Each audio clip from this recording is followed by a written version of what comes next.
Prince Dike and Prince Chukwudi's suggestion caused more discussion among the elders.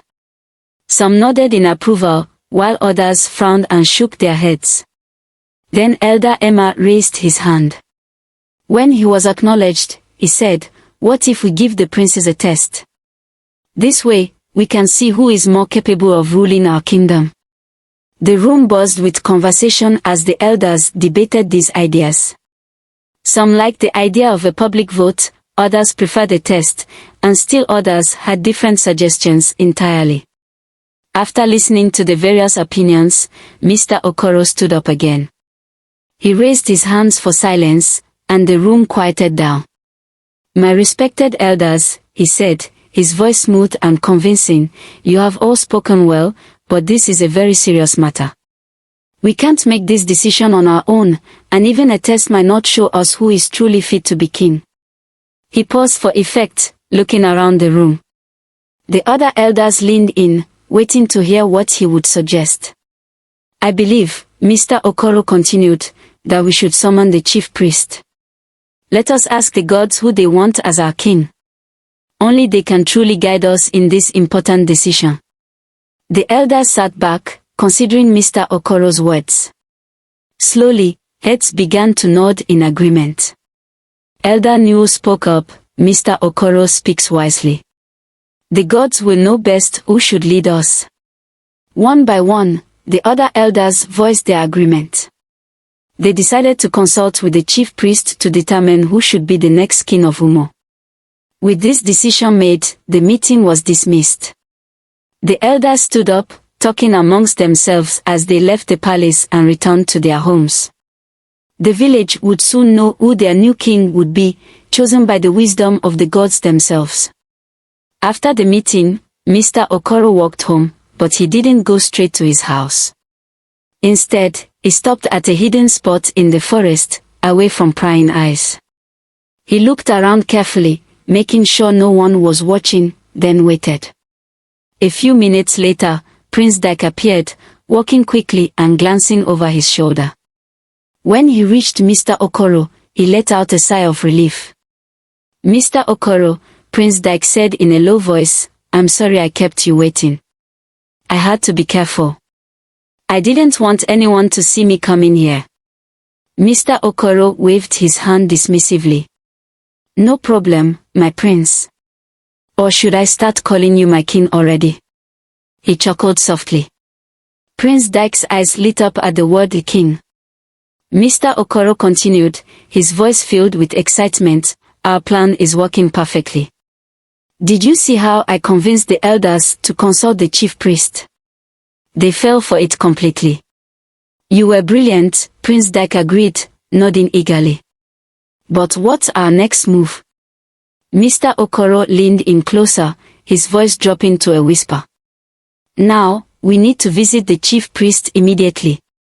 We'll bring a generous bribe, of course. He won't be able to resist." An evil smile spread across Mr. Okoro's face as he spoke.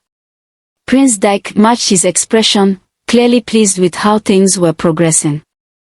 "Mr. Okoro, you truly are a wise man," Prince Dike said, clapping the older man on the shoulder. "I can already picture myself sitting on that throne." The prince's eyes glazed over for a moment, lost in his vision of power, then he focused back on Mr. Okoro. "When I'm king, and I will be king, you don't need to worry about anything. You'll be my right-hand man, my most trusted advisor. I'll give you land, property, whatever you want. You'll be in charge of everything in the village, second only to me." Mr. Okoro's grin widened at these promises.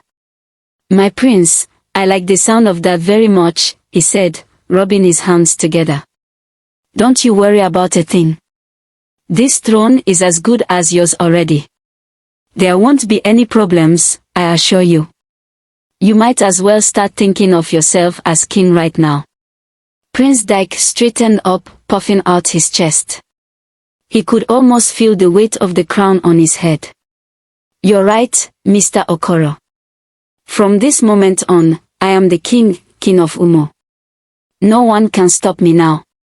The two men shared a look of triumph, their eyes glinting with greed and ambition. They had come this far, and nothing would stand in their way now. "Come," Mr. Okoro said, gesturing towards the path. "Let's go see the chief priest. Your reign is about to begin, my king." With that, Prince Dike and Mr. Okoro set off deeper into the forest, their minds filled with dreams of power and wealth, unaware of the consequences their actions would soon bring. After their secret meeting, Prince Dike and Mr. Okoro made their way to the chief priest's hut. The sun was setting, casting long shadows across the village. They knocked on the door, and the chief priest, an old man with a wrinkled face and wearing a colorful robe, answered. "Chief priest," Mr. Okoro began, bowing slightly, "we need your help with a very important matter." The chief priest looked at them suspiciously but invited them inside. His hut was dim, filled with strange objects and the smell of herbs. Prince Dike spoke up, his voice eager. "We want you to announce me as the new king of Umo." The chief priest's eyes widened. "That is not a small request, Prince Dike. The gods must choose the new king, not me." Mr. Okoro stepped forward, his voice smooth. Of course. But surely the gods have already shown you that Prince Dike is the right choice." The chief priest shook his head firmly. "No, I cannot do this. It would be wrong." Prince Dike and Mr. Okoro exchanged glances, then Mr. Okoro cleared his throat. "What if we were to offer you a gift to show our appreciation for your wisdom?" The chief priest's eyebrows raised. "What kind of gift?" "3 big, fat goats," Prince Dike said quickly, "and a large sum of money." The chief priest's eyes gleamed with interest, but he hesitated. "I don't know." Mr. Okoro added, "Think of all the good you could do for the village with that money. And the gods would surely appreciate such fine goats for sacrifice." After a long moment, the chief priest nodded slowly. "Very well. I will do as you ask." Prince Dike grinned widely, unable to contain his excitement. The chief priest held up a hand. "Don't worry, my prince. It's a simple thing to do. I am the chief priest, and everyone in this village listens to and believes what I say. Consider it done. Go home and relax." Relieved and triumphant, Prince Dike and Mr. Okoro left the chief priest's hut. As they walked back through the village, Mr. Okoro spoke in a low voice. "Don't worry, my prince. Tomorrow, the chief priest will announce you as the new king to all the villagers." Prince Dike nodded, his eyes shining with anticipation.